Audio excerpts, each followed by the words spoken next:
Patuloy na nagbibigay serbisyo. Pag-asa at saya. GMA Regional TV. Kapuso ng bawat Pilipino.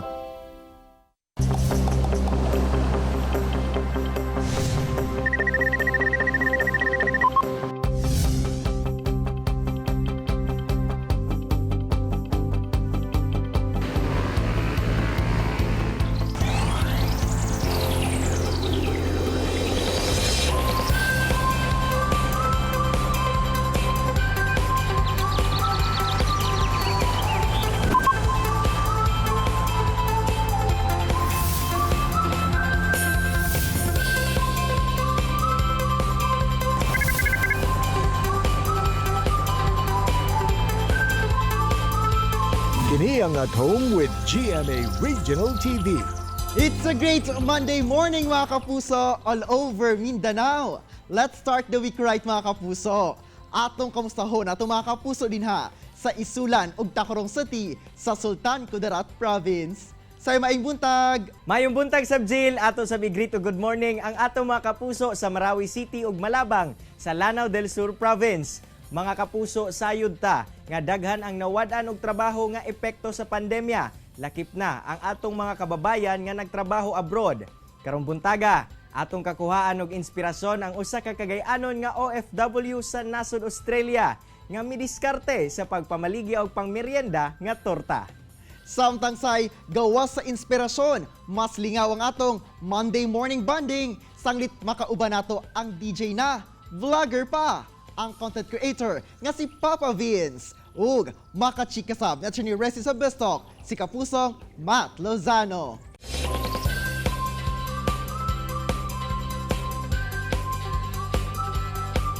Sugda nato ang atong simana with high energy. Pinaagi sa At Home with GMA Regional TV Dance Challenge. Sayaw na, kauban si Shiny Christine Galicia.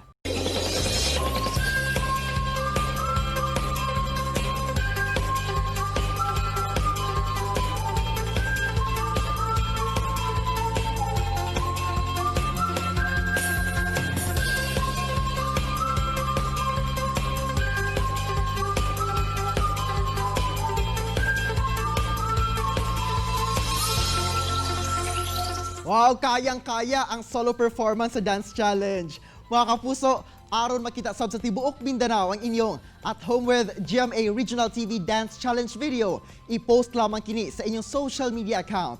Ug ayaw kalimti ang pagbutang sa caption ug hashtag At Home with GMA Regional TV Dance Challenge ug hashtag GMA Regional TV. Feel better at home ug sayaw na mga kapuso! Mga kapuso, good vibes lang ta karong buntaga. Sanglit atong makauban ang Choy sa tanang Choy, ang DJ ug at the same time social media influencer or vlogger ang nagpasikat sa bagon ko ng ulo ni Moron.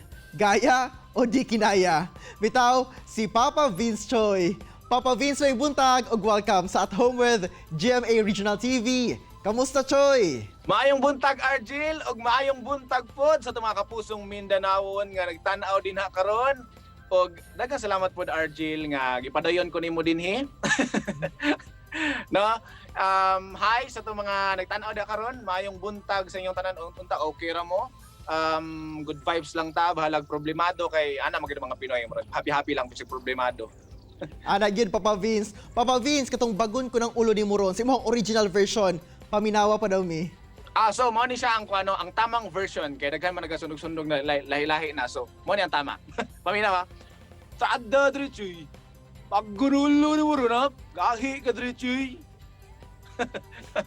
Something inato lang ang style, ang tamang pagbitaw sa mga sa mga ano man ang mga style sa mga chuy-chuy mo storya, medyo astig-astig.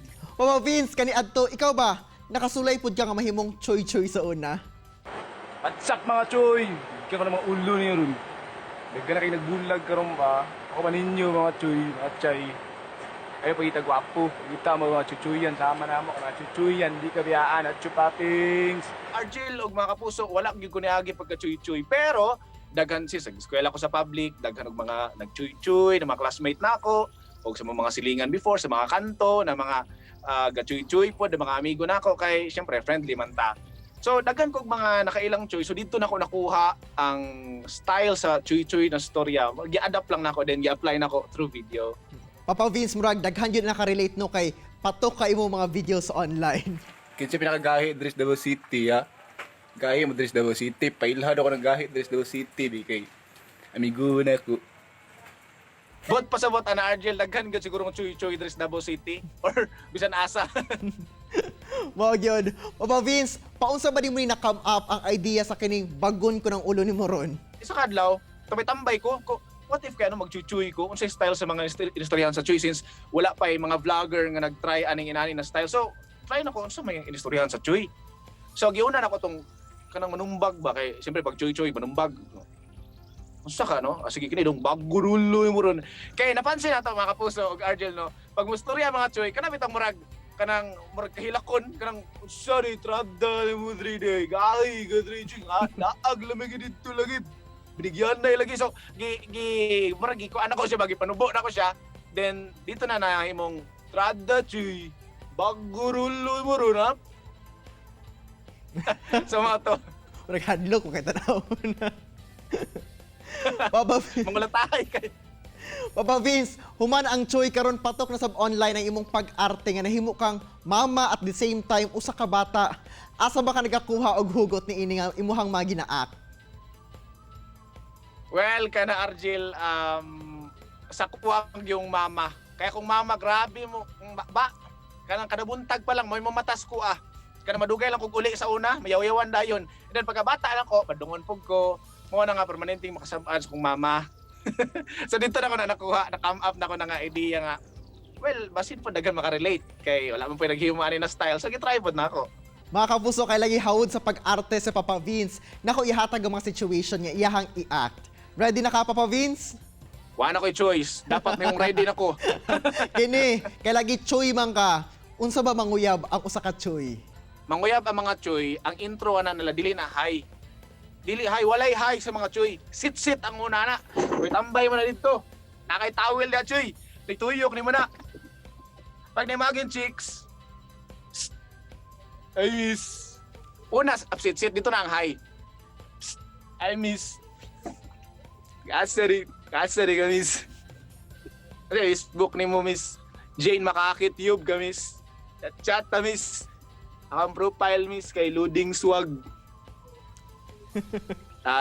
Atang intro. Papa Vince, ka na ka style, nagamit na ba nimo? Yes. Dito ko sa fan. Dito na ako nagnahimo sa People's Park. Kanahapon sa una. Kini Papa Vince, unsa mo muhilak ang batang wala gipalitan og dulaan? Literal ko klaan na. Dili na lang ako kumaon ma.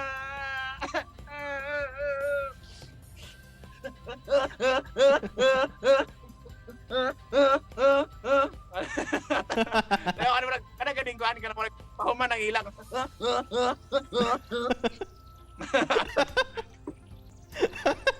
Papa Vince, kini, unsa ba kini mga mama nga nagapangita silang mga gamit sa pangkusina nga wala man giuli silang anak gidala sa laag o sa eskwelahan? Napo kay entry ana. First kinahanglan tugbuhok ni mama. And then si mama gi ka nang kuan, nang wag dilabhan. Ang labhan. Asa ni magibutang? Ingon ko di ba ha? Dili ka magdinanghag kung kulit ono, to ako. Danghag kay ka. Asa mo to las gibutang? Asa ni mo las gibutang? Sige kay di ka makatulog karon sa kuha karon dito. Solo dito. Solo dito. Parang sa tingin ato lang. Di ka kayo relate much, anak Papa Vince. Kini Papa Vince, unsa ba ang ginikanan o inahan nga magyaw-yaw tungod sa kadaghang hugason og labhonon? Ay, kana.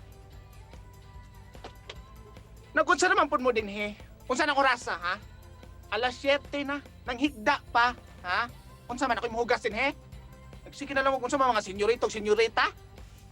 O kamura dinis balay, uludon mo. Lagot ko ninyo. Palihok mo diya. Di mo maglangsang ha, di mo mudulot ay didukdukon. Sige na mo atubang ang cellphone ninyo. Stress mo nito yung mama, no? Gayang-gayang linyada ba? Okay na, Papa Vince. Pwede na mo na tanggalon na yung wang may kasi maalaan nga babae jud ka. Alright, Papa Vince. Usip mo mensahe sa sama ni mo nga Choy. Uy, shout out dahil sa mga chuchuyan rin sa Davao rin at asamon mo. Bahala mag-chuchuy ta rin mga chuy, ha? Ay importante, muhimo tagtarong mga chuy, ha? Dapat di ta magbinuang, ha? Kung natay uya, magtinarong ta. Sa tong ginikanan, musunod ta. Kay bahala chuchuy ta. Basta tarong atong hinimuan mga chuy. Ana ang tinuod nga example sa mga chuy. Alright, daghang salamat Papa Vince Choy sa paghatag og good vibes ng mga kapuso karong buntaga dinhi sa At Home with GMA Regional TV. Amping pirmi Papa Vince. Daghang salamat Argil ug mga kapuso. Chilak sa mga kapuso, mubalik pa ang At Home with GMA Regional TV. Kini ang At Home with GMA Regional TV. Kini ang At Home with GMA Regional TV. Best talk tayo ng mga kapuso, kauban si Attorney Resi Rizada. Resi!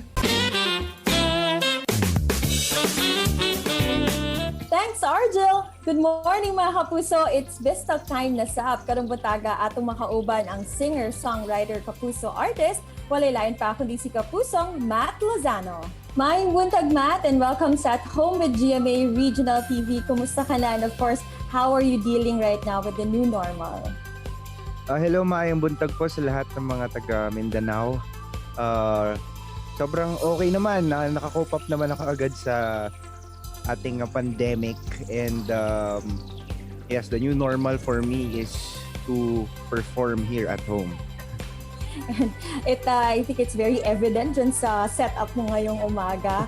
Eto, matwentohan mo naman kami since your mom is actually pala a producer, no, for GMA and GMA Films. We also wanted to know naman kung naging a big influence ba and big factor ba yung mother mo when in your decision, no, to enter showbiz and of course with your career right now. Yes, actually, my mom and my dad, they both influenced me sa acting career ko and sa show business. My dad was an actor. He used to be an actor before. And my mom, parang almost 25 years or more than 25 years na siya sa showbiz industry. So, growing up, bata pa lang ako, nasubaybayan ko lahat yung pagiging showbiz nila. So, medyo exposed ako sa lahat. Pero don't you feel like any pressure dahil yung parents mo nasa industry eh? Medyo po.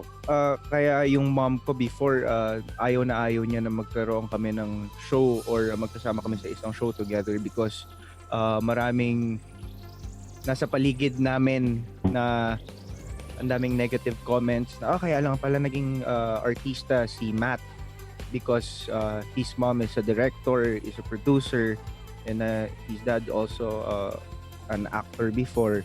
Pero we made sure na ako lahat ang gumawa ng paraan para makapasok sa show business. Siyempre, ito Matt, we will not end this interview without hearing from you. Siyempre, ang grand winner ng Spogify. Nako, baka naman pwede mo naman kaming pagbigyan dito mga taga Mindanao na marinig naman ang iyong magandang boses. Mga kapuso, eto na, Mindanao, please welcome Matt Lozano.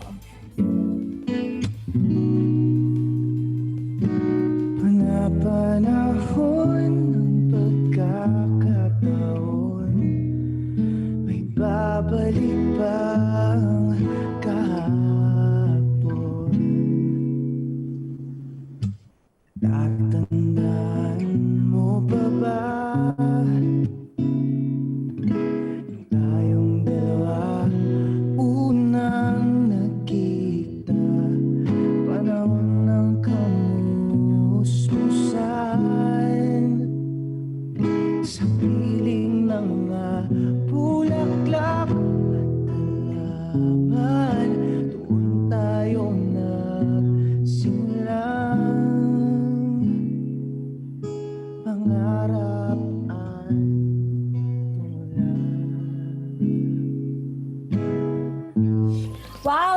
you very much, Pat. Maraming salamat. Maraming salamat po sa inyo lahat. Abangan po natin. I'm gonna release my very first single soon. So that was written by me. Maraming salamat po. Thank you. And that was Kapusong Matt Lozano. Siya lang mga kapuso, kay mabalik pa ang At Home with GMA Regional TV. Kini ang At Home with GMA Regional TV.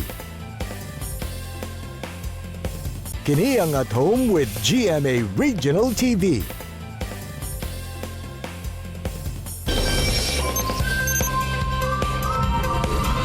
Mga kapuso, tungod sa epekto sa pandemya sa COVID-19, sagad kanato ang naglisod sa atong panginabuhi tungod na sab sa mga gipatuman nga lockdown. Apan karong adlaw, atong hisgutan ang kasinatian sa atong mga kaigsuonan nga anaa karon sa abroad. Atong makauban ang kagay-anong si Riza Hanea nga anaa karon sa nasod Australia. Ma'am Riza, mayong buntag og dayon sa At Home with GMA Regional TV. Kamusta, ma'am? Maayong buntag po dira, Cyril. Okay raman mi dire. Kamo, kumusta mo diha? Ma'am, okay ra pod mi diri padayon gyapon sa pagpaningkamot ug paghatag og serbisyo ngadto sa atong mga kapuso taliwala pa man sa pandemya. Ma'am, unang-una, pwede ba ninyo ma-share kanamo ang istorya kung ngano kamo naabot sa Australia? Naabot mi diri adtong 2015. Nag-eskwela ko diri sa master's degree. Master's in Professional Accounting. Mao na kong giskwelahan diri sa duha ka tuig.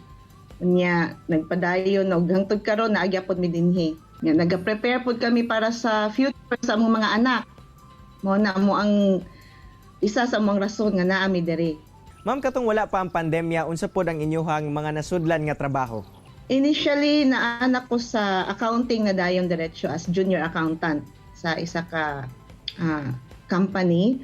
And then mga pila lang ka bulan or tuig nag-sideline ko sa hospitality, isip barista. So, lingaw man po ang barista, lingaw po ang trabaho sa accounting. Kunyang ako ang bana, nana po siya sa hospitality industry gihapon. Ma'am, dihang kalit maigo ang pandemya sa tibok kalibutan. Unsa ang nahimong epekto niini, ma'am, sa inyuhang kinabuhi? Number one, among mga anak na bilin din sa lockdown. Kay niuli man gud mi adtong Marso. Pag-abot na mo diri, nag-quarantine mi for 14 days. And after ana, nawad-an mi og mga trabaho tanan. Unya, in the midst pod sa pandemic nga magalinda-lin niya mi sa mga ayuda, nakahuna-huna pod mi sa kong bana nga mag-diskarte og negosyo, ginagmay, food. Kani amo ang torta di Cebu, mo na mo ang ginahinay na mo og tukod na maligya mi. Gikan na gyapon na sa hinabang po lugar financially. Ma'am, despite sa pagkawala sa inyong trabaho ug lisod ang panginabuhi karon, unsa ang nagtulak kaninyo nga nagtukod gihapon mo og negosyo? At tungod ni sa amo ang kahimtang nga wala mi trabaho. Mo na siya ang amo ang na kita nga makanegosyo mi aning torta di Cebu dinhi nga mapaila na mo siya sa mga Filipino diri kay uban Tagalog wa man kaila og torta di Cebu. Asa ba mo nakatuon o asa mo nagka-ideya nga muhimo niining torta di Cebu? Ang ako among bana kay sa Cebu magid na siya gianak god. During pandemic pod nanggawas ng mga daghang mamaligya og mga puto, kutsinta, mga sagunsa na lang. So kung musabay mi ana nga trend, basig di mi mahalitan. Kuan mi og kaisog nga amo ang i-introduce ang torta dinhi sa Sydney. Labi na nga kanang dili mi gusto nga makipagkompetensya pod bitaw kay syempre ang kanang mga namaligya pod og online pareho ra pod na sa amo nga nangita og kanang diskarte sa panginabuhi. Kumusta pod, ma'am, ang dagan sa inyohang napili nga panginabuhian karon, ma'am? Initially wa mi mag-expect nga mo click kay primero gid na mo ani individual kana bitang Facebook online selling kintahay kanang mag-post ka sa Facebook kunya na there ana niya primero pa gid na mo ni nga kuan labi na kay ako'y tig-post so mo na among primero gid nga experience unya sa dihang daghan na ang ga-order unya medyo dako-dako maning Sydney nga naay mag-order sa pika suburb nga east-west nga dili magka anay kay tungod sa kalayo so mo na nga naay mga nag-suggest nga why not daw nga magkuan daw mis tindahan mag-display. Mao ni siya amo ang ginabaligya diri sa Sydney, Australia, torta de Cebu. So mo ning ginabake sa ako ang bana. So daghan-daghan na kaayo ang mga nakatilaw ani amo ang produkto dinhi sa torta de Cebu kay mo bake nami 500 pieces and more in a week. So nagsugod mi sa 20 ka buok or 15 ka buok, 15 to 20. So karon nami ani nga 500 plus pieces in a week. Ang per piece ani tag $2. $2 ni siya. Ang isa ka box kay upat man, so 8. So $8 ni siya. So kung dira sa to ang isa ka piece kay 35, la 70 pesos. Dira ni sa to kung ang presyo, wala ka mahal no. Ma'am, asa ba mo gakuha og inspirasyon aron makapadayon gihapon sa pagpaningkamot taliwala pa man sa kalisod nga inyong mga naagian? Para ni sa mo mga anak nga kanang naami butang ta may kabilin sa ilaha or kaya para sa ilaha ni amo ang gipangbuhat tanan gugma para sa mga anak. Daghang kay salamat Ma'am Riza sa imong oras ug higayon nga gihatag sa At Home with GMA Regional TV ug amping mo diha, ma'am. Amping pod mo din ha kanunay. Salamat pod kaayo sa oportunidad nga gihatag ninyo sa amoa. Say patok gayud online ang mga videos ni Papa Vince. Sanglit ginabase niya kini sa mga sagad niya panghitabo sa komunidad. Butang ikalingawan gayud sa netizens. Samtang Jill, gipatigbabaw sa OFW nga si Riza Haneya ug sa iyang bana ang diskarte karong panahon sa pandemya. Humanawad-an sab og trabaho sa Australia. Pinaagi sa paggamit sa ilang nadawat nga ayuda isip kapital sa ilang food business. Samtang say bata pa lang na-expose na sa showbiz industry si kapusong Matt Lozano. Tungod na pud usa ka aktor ang iyang amahan kaniadto og director-producer ang iyang inahan. Apan, bisan pa man ini iyang gipamatud-an nga siya mismo ang nangitag pamaagi nga makasulod sa showbiz. Mga kapuso, unta na-inspire og nakakaton kamo sa gi-share sa itong mga bisita karong adlaw. Sama na lang sa panultihon ni Albert Einstein nga only those who attempt the absurd can achieve the impossible. See you tomorrow mga kapuso, alas 8 gyapon sa buntag. Dinilang sa inyong Morning Kabanding, ang At Home with GMA Regional TV. Makita pagbalik ang atong episode pinaagi sa pagbisita sa www.gmaregionaltv.com. Huwag kayong kalimot mga kapuso, mag-subscribe sa official YouTube channel sa GMA Regional TV. Mga kapuso, always remember that God is good all the time. Ayaw sab kalimot sa pag-smile. Amping! Stay safe and healthy mga kapuso. Ako si Cyril Chavez. Kinisab si Argil Relator. Buong puso para sa kapuso.